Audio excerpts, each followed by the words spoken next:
Assalamualaikum warahmatullahi wabarakatuh. Alhamdulillahi rabbil alamin. Wassalatu wassalamu ala asyrafil mursalin wa ala alihi wa sahbihi ajma'in.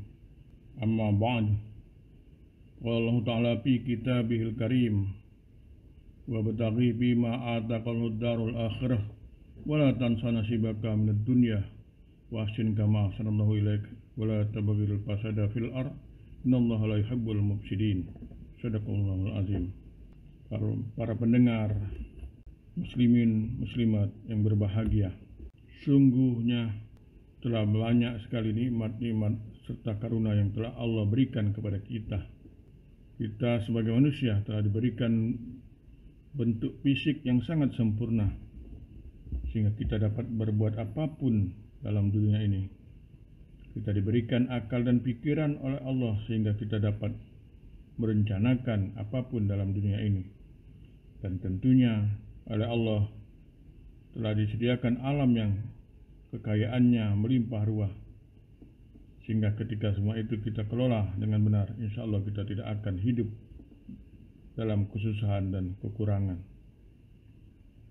Dalam buku Word in Figure edisi lama sekali 2003 yang diterbitkan oleh majalah The Economist, sebutkan Indonesia negara penghasil biji-bijian terbesar di dunia, di antaranya beras, sawit, dan karet. Ini sebuah hasil atau sebuah prestasi kalau boleh dikatakan yang luar biasa yang kita miliki. Namun yang menjadi permasalahannya tentu telah kita miliki, namun yang menjadi permasalahannya adalah bagaimana agar kita sebagai pemilik negeri ini atau mempunyai semangat atau etos yang tinggi agar semua potensi itu dapat kita manfaatkan secara maksimal. Pada mukadimah tadi saya membacakan surat Al-Qasas ayat 77, dan carilah pada apa yang telah dianugerahkan Allah kepadamu, yaitu kebahagiaan akhirat, dan janganlah kamu melupakan kebahagiaanmu di dunia, dan berbuatlah baik sebagaimana Allah telah berbuat baik kepadamu, dan janganlah kamu berbuat kerusakan di muka bumi. Sungguhnya Allah tidak menyukai orang-orang yang berbuat kerusakan. Pendengar yang berbahagia, ayat tadi telah memberikan spirit bagi kita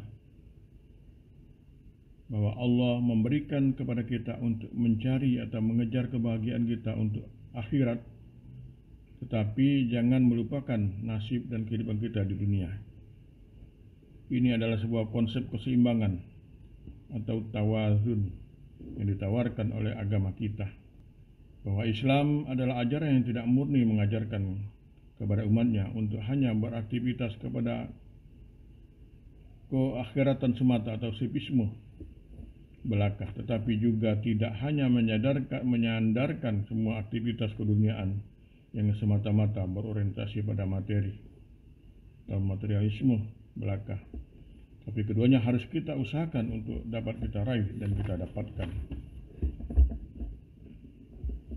Khairukum man la yatruk khairatu lidunya wala dunya li akhirati walam yakun kalla 'alan nas. Sebaik-baik kamu adalah orang yang tidak meninggalkan akhiratnya untuk dunianya dan tidak meninggalkan dunianya untuk akhiratnya, tidak menjadi beban bagi orang lain. Pendengar yang berbahagia, untuk mendapatkan kelayakan hidup dalam akhirat dan dunia, tentunya kita harus mampu beraktivitas untuk menuju ke sana. Kita tidak hanya berpangku tangan dan menunggu nasib saja, karena hal itu sangat tidak dianjurkan dalam agama kita. Semua potensi yang Allah berikan kepada kita harus kita gerakkan, harus kita bangun, harus kita bangkitkan dengan penuh maksimal agar kita dapat memfungsikan diri kita sebagai sang khalifah yang akan membawa perubahan positif dalam kehidupan ini. Kita harus menyiapkan kehidupan akhirat kita dengan beribadah kepadanya dengan tekun dan benar. Dan kita juga harus menyiapkan kehidupan dunia kita dengan sebuah kerja keras ketekunan, ketelitian dan perencanaan yang matang. Dan kita harus memadukan keduanya dengan cara semua aktivitas kita dalam dunia dengan cara semua aktivitas kita di dunia harus diiringi dengan sebuah semangat keagamaan atau spiritualisme.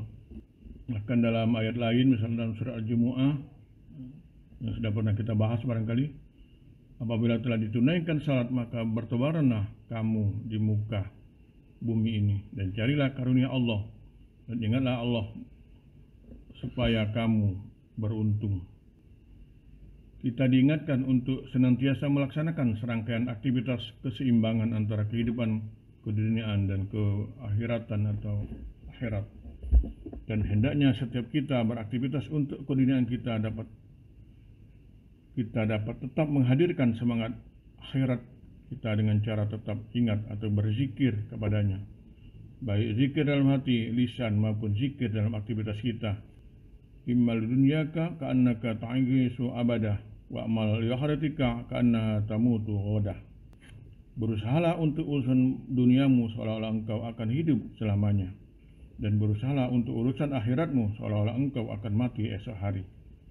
Pendengar yang berbahagia, harus kita sadari bahwa cambuk untuk membangun semangat kerja dan dedikasi yang tinggi dalam beraktivitas adalah bahwa Allah tidak akan memberikan begitu saja karunia atau kenikmatan dan kebahagiaan bagi kita, tetapi kita harus berikhtiar berusaha mencari dengan segenap potensi dan kekuatan yang kita miliki.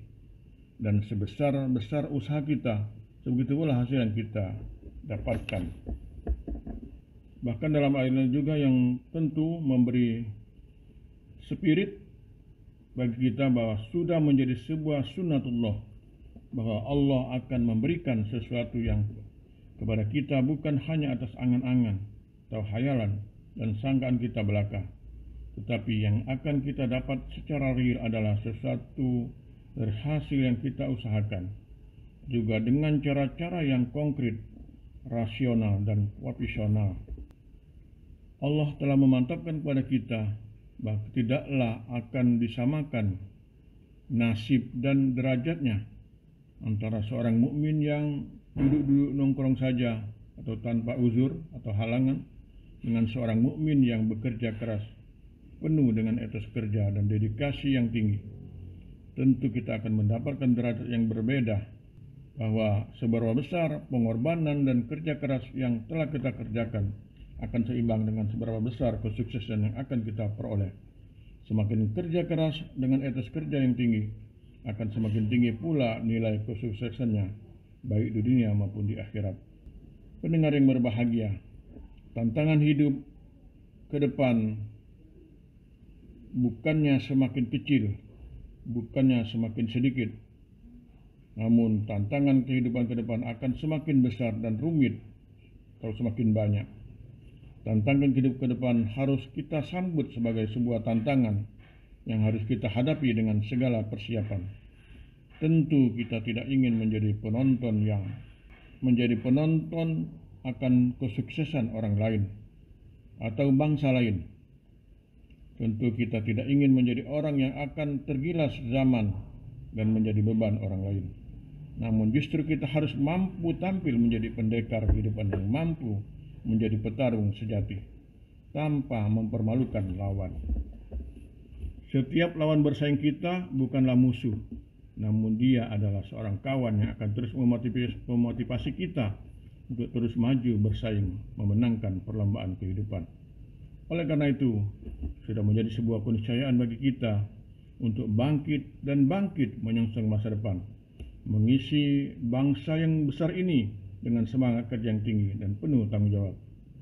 Insya Allah, Allah akan memberikan karunia kepada kita, hamba-hambanya yang berusaha dan berdoa serta tetap beribadah kepadanya. Semoga kita menjadi salah seorang dari golongan yang akan mendapatkan kebahagiaan hidup dunia dan akhirat.